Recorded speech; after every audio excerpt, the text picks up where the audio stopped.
happened to Summer? No. Do you know who took Summer? No. Home when you first come home. I'm not doing all that. I'm not going all the way back. I can't do this. So listen, they're trying to help. They're trying to help. It's not helping me. I know, but they might. There's nothing more to remember. I gotta go home. What if the truth isn't simple? What if the years of silence were not caused by chance, but by someone's choice to keep it that way? The search for Summer Wells has ended, but the search for accountability has just begun. The deeper investigators dig, the clearer it becomes. This was no accident. The site where the remains were discovered shows evidence of intent, not chaos. Experts studying the terrain note the precision of concealment. The ground was disturbed once, long ago, then naturally covered by falling leaves and growth. Wildlife tracks around the site suggest the earth hadn't been moved in years. Criminologist Dr. Harper Lane explained on local news. The positioning, the isolation, the pattern of concealment, all indicate planning. Whoever did this understood the terrain and wanted this child never to be found. Detectives are now combing through old interviews, phone records, and timestamps. Witness statements that once seemed inconsistent are being re-examined with new urgency. Old search grids are being remapped. The discovery has reignited suspicions once dismissed as speculation. Some locals whisper about family dynamics and timelines that never quite aligned. Others remind everyone that no one has been charged yet. But the evidence is pushing investigators toward one conclusion. Someone knew what they were doing. The deliberate concealment, the proximity to the family home, and the careful avoidance of detection point to a calculated act, not a random tragedy. And in that quiet Tennessee forest, where birdsong now replaces the shouts of search teams, the truth is emerging one clue at a time, etched in roots, soil, and silence. When the news broke, it rippled through Hawkins County like an aftershock. People stopped what they were doing. Shops closed early. Church bells rang spontaneously as residents gathered for impromptu vigils. Summer Wells wasn't just another missing child. She was their child. Every person had a memory, seeing her photograph in the post office, donating water bottles to search volunteers, attending prayer circles under candlelight. Now those same faces are streaked with tears and disbelief. Online groups that once traded hope now overflow with anger. How could this happen so close to home? One comment reads. Another says simply, we failed her. At a local vigil, a neighbor's voice trembles. We just want answers. We've waited long enough. We need closure. The TBI has renewed its plea. Anyone who remembers anything, no matter how small or forgotten, should come forward. Because sometimes, the smallest recollection can unravel the biggest lie. Meanwhile, the Wells family remains under scrutiny and sympathy in equal measure. Reporters stand outside the property. Yellow ribbons flutter from mailboxes, once again. And through it all, one truth cuts through the noise.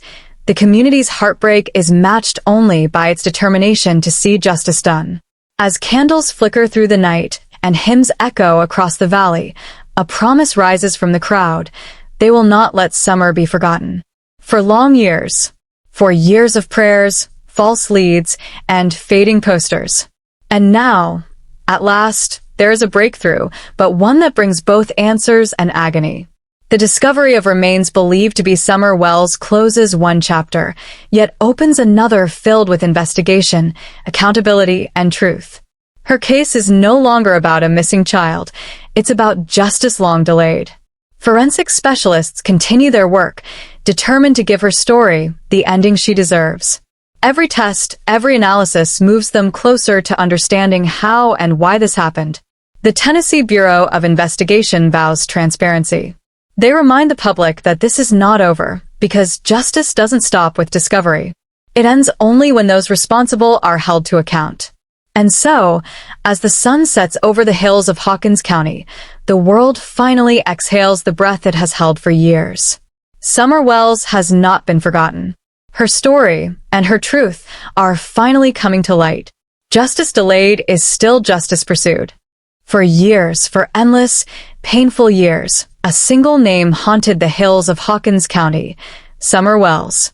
Her face was printed on billboards, taped to grocery store windows, whispered through every search party radio. Now, after 4 years of heartbreak and unanswered questions, the unthinkable has happened. Deep in the dense Tennessee forest, investigators move carefully through tangled brush. Flashlights slice through the dusk.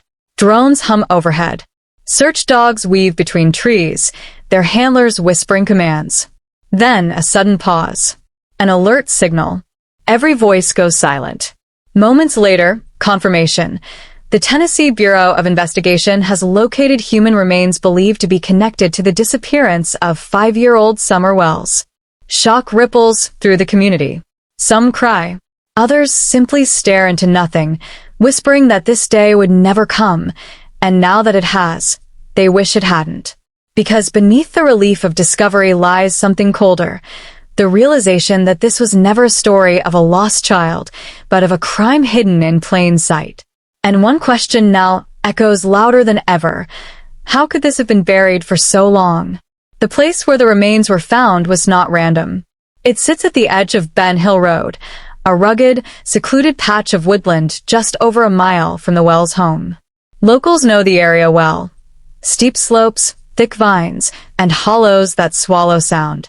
It's the kind of place you could walk past 100 times and never see what's hidden just a few feet away. Investigators spent the day marking every inch. Orange flags pierced the soil, mapping a silent story only the forest had kept. There were broken branches bent at odd angles, soil darker than the rest, and a few scattered items, the kind that don't belong to hikers or hunters. One officer whispered, "It feels deliberate." Another just nodded. When the TBI spokesperson stepped up to the microphone that afternoon, their tone said everything. "We are treating this as a homicide investigation. The remains have been sent for forensic testing." The words hit like thunder. 4 years of fading hope were suddenly replaced by horror, because this wasn't the discovery anyone wanted. Now the focus shifts from where to why. Why here, so close to home? Who placed her there? And why did nature guard the secret better than any witness ever could? As the forest exhales its truth, investigators begin peeling back the layers of silence, and every branch, every inch of dirt, might hold the key to what really happened to Summer Wells. For over 4 years, Hawkins County lived in suspended time. Every birthday passed like a wound reopened. Every tip rekindled hope, only to extinguish it hours later. Volunteers trekked through rivers, barns, and abandoned wells. Thousands of flyers fluttered away in the wind. Still nothing. The case became a national fixation, a mystery that seemed to defy logic. Some believed she'd been taken far away. Others feared something far worse happened right there on that mountain. But through it all, the forest never spoke until now. When the remains were located, it felt as though the woods had finally broken their silence. The quiet had been keeping a secret. Forensic teams now work in near silence, cataloging fragments of bone, fiber, and soil samples. Each item is logged with reverence, because every small detail may tell a piece of the story her voice never could. As the evidence moves to laboratories and analysts begin their meticulous work, emotions in Rogersville and neighboring communities overflow. Some pray for closure. Others brace for the storm of revelations that may follow.